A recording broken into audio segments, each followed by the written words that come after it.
Hey, listen, would you mind to make me a sandwich? I'm kind of hungry right now, and I'm about to do a narration. Thank you. Hey guys, what is up? This is Castle Perfect here, bringing you another episode of my Pokemon Black Wi-Fi battle videos. And as you can see today, well, basically you cannot see it right now, but you will be able to see it in a few seconds. I am battling Pokevoo. For those of you who don't know Pokevoo, I will be leaving a link in the description to his channel. You guys can go ahead and check him out. This is, by the way, a overuse match, so I'm gonna be using a full of overuse Pokemon, I believe. And he's gonna be doing the same. So let's go ahead and start off the battle. I'm gonna be like narrating like this a little bit on the normal speed, close to the normal speed. This is a little bit sped up, but it seems like I can narrate better when I'm doing it like this. So I'm gonna lead it with my Bronzong, and he's gonna lead it with a Rotom, I think Watch form, right? And he's gonna go for the T-Bolt. He thought he would go for like default switch or something like that. He told me on Skype. It was kind of a mistake right there because he brought the wrong Rotom to this battle, but it doesn't really change the game too much because I'm gonna be able to set up my Stealth Rocks and at the same time paralyze the Rotom, because I thought it was kind of choice specs or short scarf. It was choiced in some way, and having it paralyzed will definitely help me out in the long run. So far so good. I am going to switch out into Dragonite, predicting like let's say a Thunderbolt or a Hydro Pump or something like that, but he makes a nice play and double Will-O-Wisp here on the switch and gets my Dragonite on the incoming like switch in, and now my Dragonite is more than useless, but that's what I thought it would do, because you know, like when a Dragonite is like burn, it doesn't really do anything because burn like half your attack stats. But in this case, my Dragonite is choice banded, but it will do a shit ton of damage to that Blissey. Look at that, even while being burned. Now you can imagine how much damage this Dragonite can actually cause when it's used without being burned with a choice band. It is absolutely a rape ape. So anyways, he's gonna, you know, switch out into the Jirachi right here, not wanting his Blissey just to die for Vayne right there. You know, but anyways, I am going to be confused on this turn and get some burn damage. I think the Jirachi is gonna be the perfect counter to this Dragonite. So I'm guessing like he's in a very good position and I'm in a very bad position because I hurt myself in the confusion. It's a 50-50 situation, and I thought that I might just attack him right away because I think Dragonite is kind of useless at this point of the game. So I just wanted to further him out, but you know, it doesn't really work my way right there. But for some reason he decided to switch out into Gliscor as I go for another Outrage, and this time I don't hit myself, which is fantastic. I am still like getting a lot of damage, or damaged quite a lot by the burn every turn, but you know, Dragonite is just destined to die so far.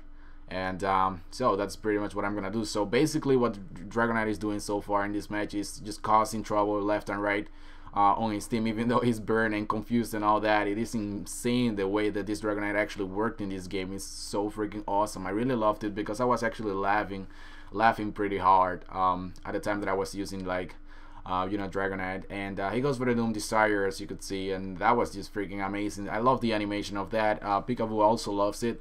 I actually didn't really get to see it like when we were battling because I was looking away from the screen. That is just typical me. I always look away for some reason.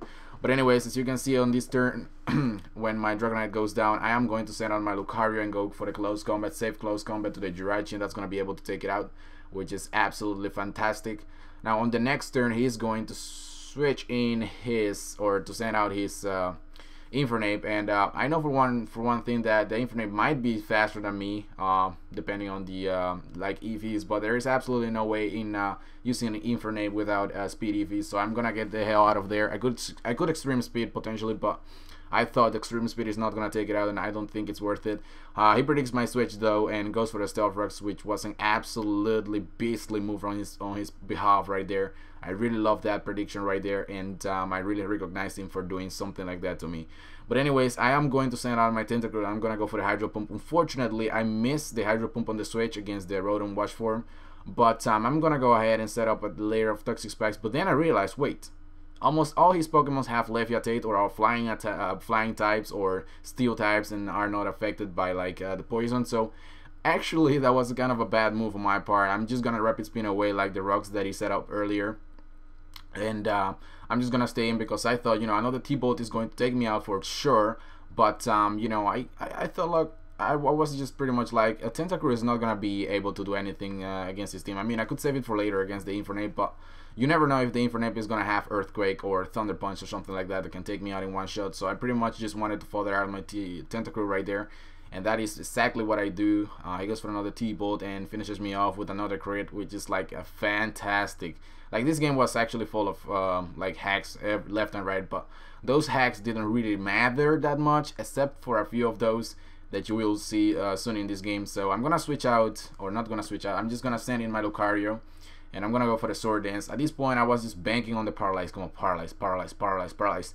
And dang it, I don't get the Paralyze, but I get the Hydro Pump Miss, which is just glorious. I was so happy that he actually did not hit me on that turn. I was like, oh my god, I'm so lucky. But anyways, I am going to go for the close combat, and he's gonna switch out into the Gliscor just to further him out, because even in a close combat, which is not super effective against a flying type like Gliscor, especially when with all that defense that Gliscor has, even with all that defense, he's not gonna be able to survive +2 like close combat from a Lucario Life Orb and stabbed as well. So the Gliscor goes down, which is good. He's gonna send out a Hydreigon, and at this point I'm like, I could potentially go for the close combat or the extreme speed. What should I do? I should go for the extreme speed for sure, because at this point I thought, you know, maybe he's Scarfed and he will definitely devastate me on the next turn with something like Flamethrower or Fire Blast. And I went for the safe move, went for extreme speed. I could have switched out, but I didn't really thought that Lucario was that necessary anymore in this game. So I just pretty much followed him out and went for the extreme speed just to deal as much damage as I can. So he goes for the Fire Blast and takes me out. And now I'm going to send out my Gengar as I basically go for the Shadow Ball just to finish off the Hydreigon. And as you can see right there, he outsped me, which means he's Choice Scarfed. Very dangerous Pokemon in my opinion. I am more happy about this battle because he did not use the Latios, and instead of that he used actually a Hydreigon for the Draco Meteoring theory thingy that all the dragons do nowadays. But I was really happy about that. I had a lot of respect to him, because I mean, I am tired of seeing Latios all over the place. But I go for the Shadow Ball here against the Inferno. Did I say Inferno? I mean Infernape. And unfortunately for him, this actually his overhit missed, but I do have Focus Sash, so it wouldn't matter too much. So I'm gonna go for the Shadow Ball right there and finish him off. So right here was the key moment. I was like, go Focus Blast, go Focus Blast, because I do have Destiny Bone, Counter, and Shadow Ball. So there are 3 out of the 4 moves that I have on my Gengar don't do anything against Blissey.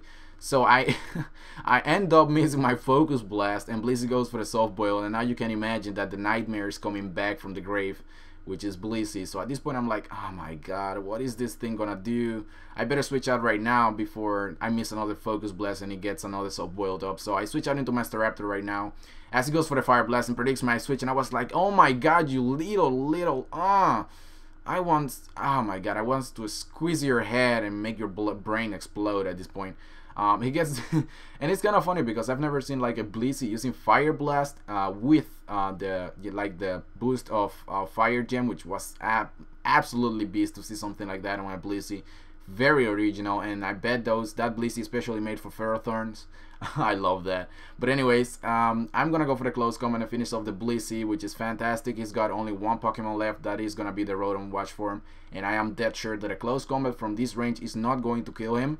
But I still have my Gengar left, which will be more than enough to finish him off with the Shadow Ball, and that is exactly what is going to happen on the next turn after he goes for something along the lines of, oh no wait, he actually gets paralyzed right here. So it didn't really matter in the end, because, you know, he could have, you know, finished off my Staraptor and make the game 2-0 for me, but it ends up being 3-0 because of the Hex at the end, because of the paralyzed. So that was a pretty good game. Unfortunately, all those hacks happened, and I hope like our rematch will be better. Peekaboo, I will be checking you guys later, and I hope you enjoyed this video. Up until the next time, guys. Peace.